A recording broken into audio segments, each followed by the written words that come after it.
actually not sure if it was their original intention to tell the truth when they embarked on this venture. I rather get the feeling that it became inevitable.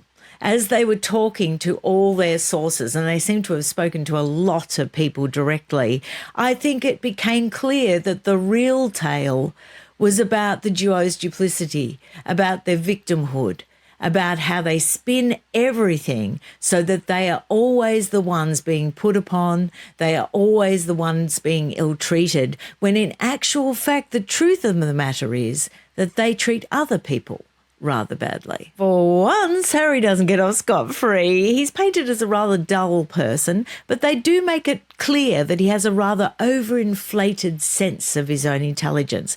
They tell a story about a visit to the Spotify offices. This is at the time when Spotify was still actively working with him, trying to come up with a podcast, because the person that they were interested in when they made that deal was Prince Harry. It wasn't Meghan Markle.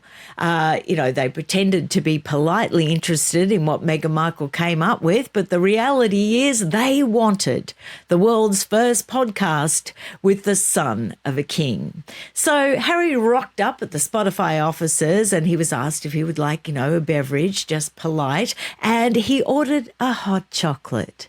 Isn't it a pity that there wasn't a nanny nearby to ring down to the palace kitchens in order to get him a hot chocolate, because they didn't have any hot chocolate. So while they dispatched a staff member to find some, they came up with a rather interesting idea. Why don't we get sponsorship from hot chocolate companies and actually have Harry sitting there sipping the said hot chocolate while he chats to his friends? This idea was quickly debunked and dropped because it became apparent that Harry doesn't have any friends. And that's not just a bitchy observation. That was actually observed in this article, and it was actually sourced back to Meghan Markle.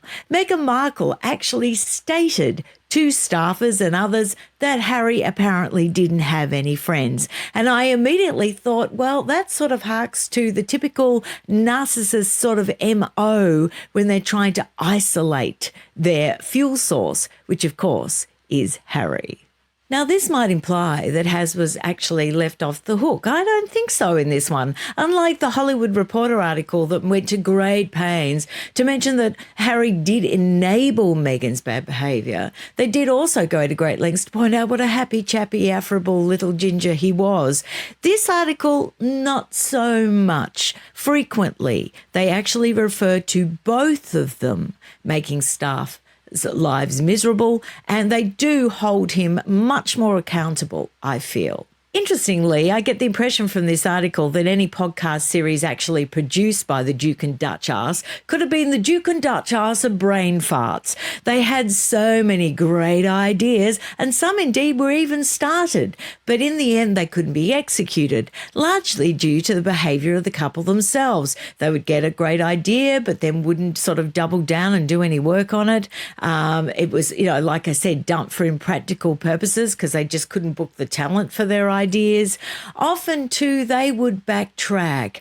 Meghan's very good at having ideas that might have a go at other people, but when it comes to putting her face to that idea, when it comes to her actually shooting off her mouth on camera, it's very, very different. I believe she says a lot of quite provocative and nasty things behind the scenes. But when it comes, for example, to even saying bitch on camera, she couldn't bring herself to, she had to use the B word, which sort of smacked of some 14-year-old doing a high school radio show. It was really quite pathetic. We'll get to Harry's idea for a podcast, which Bill Simmons actually pointed to when he called them effing grifters not so long ago.